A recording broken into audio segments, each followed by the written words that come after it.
Oh, hello. Hi. Hi, everyone. It's me, Meg. Oh, and this guy's here, too. You know, when you get right down to it, Harry and Meg bet it all on betrayal and then double down on Hollywood. Now they're bust. And their solution to this is launch a publicity blitz. So Meghan cooked up some dumplings and sent an SOS to Oprah, then posed as a snowflake just before getting ready to jet set to Texas. But see, the Lone Star State is nothing like Hollywood. In Texas, we cut through the BS faster than a bull can buck. On top of it all, Harry defied Netflix, then tried to play victim again to the New York press. But it backfired big time. A UK court told the problem prince to pound sand. Donald Trump told him to grab his ankles. King Charles said there's no way back. And Archewell insiders spilled the beans so Hollywood could send a clear and cut message to the Harry Meg. You're finished. What goes around comes around.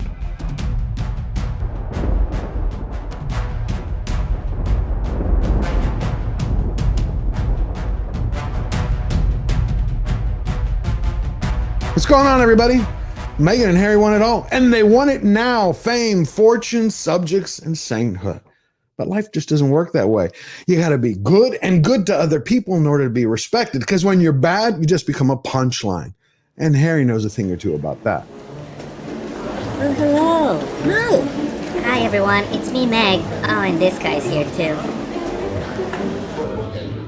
What are you doing here? Go away. As you wish. Stupid. Now bow to me. I noticed first. Thanks. Unfortunately, Harry isn't happy just being humiliated by his other half. He wanted to revisit that New York City paparazzi death race 2000. The New York Post is reporting that there are 0 suspects or charges pending in the Sussexes' near catastrophic car chase, despite their claims to a UK court. And just as you'd expect, the Meghans lost their security case in a UK court and reminded everyone in the process about their trip to the Big Apple and how they turned into a laughingstock. Walmart Wallace has historically walked all over her doormat. But that's nothing new. You and I already knew that. Her problem started when she tried to walk all over Hollywood. The Wrap spoke to multiple insiders who say the Sussexes have worn out their welcome in Hollywood with an iron-fisted desire for control combined with a lack of experience. A revolving door of exhausted agents, producers, and other industry veterans have stamped it with a life's just too short reputation. Another insider with knowledge of the management of Archewell agreed, saying the couple have proven to be stubborn to the point of alienating others. It appears that they just want what they want and won't take advice, the insider said.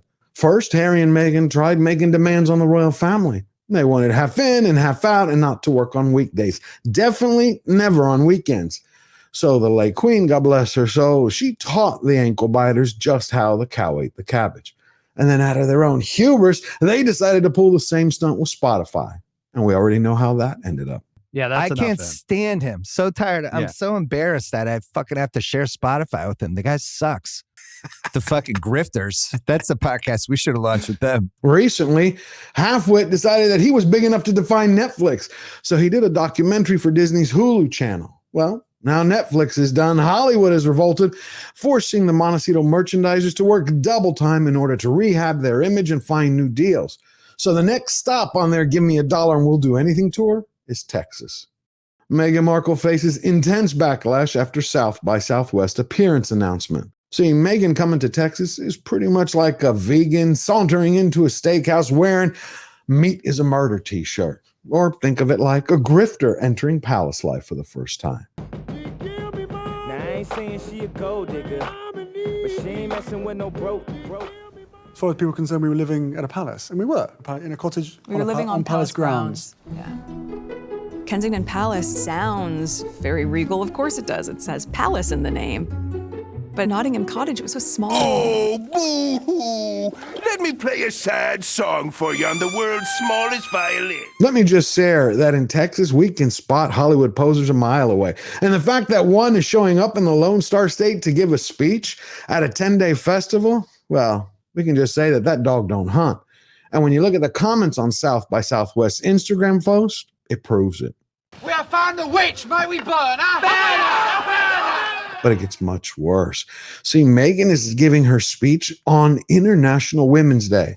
So you know what that means. I am tremendously honored to be UN Women's advocate for political participation and leadership. I am proud to be a woman and a feminist.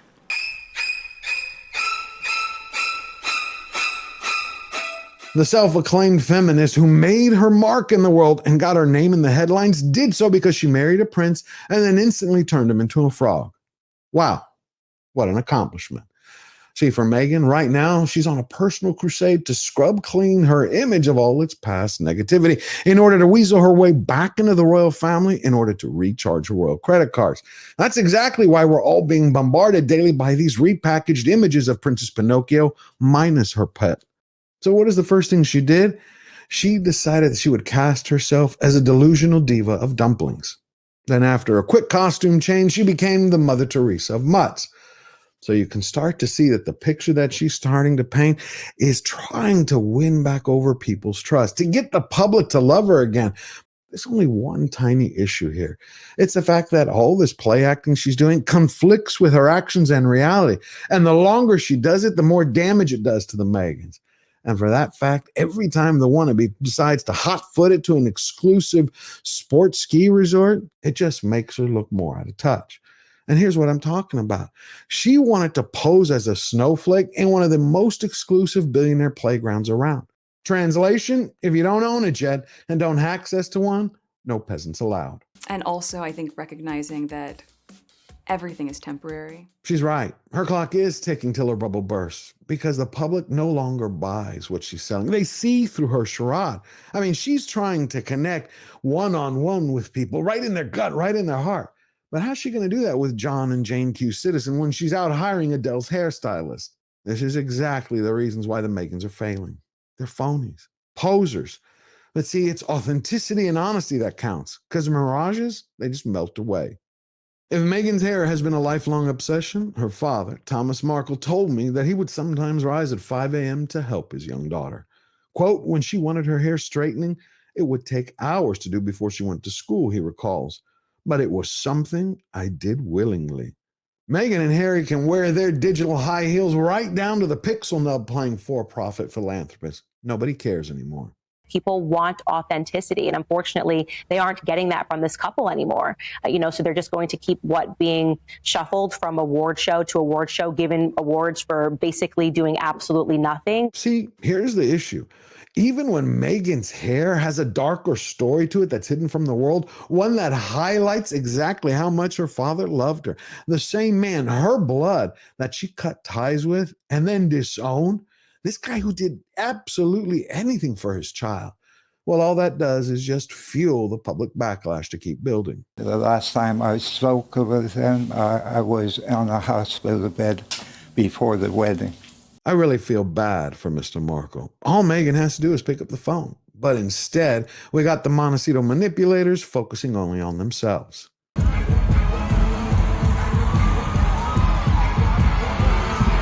Well, the good news is that there have been some throughout her life that saw right through Meghan's disguise. Nanaki shared how there was Meghan before fame and Meghan after fame. The tone of her voice, her mannerisms, the way she laughed didn't seem real to me anymore. Quote, all I can say now is that I think Meghan was calculated, very calculated in the way she handled people and relationships. She has a very strategic way in which she cultivates a circle of friends. Once she decides you're not part of her life, she can be very cold. It's this shutdown mechanism she has. There's nothing to negotiate. She made her decision, and that's it.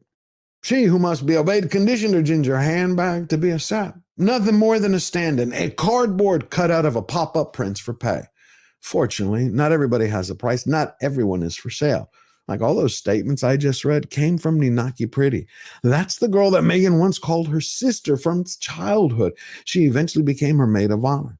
But once Ninaki saw the writing on the wall, she cut bait and run. They are getting desperate, ever more desperate.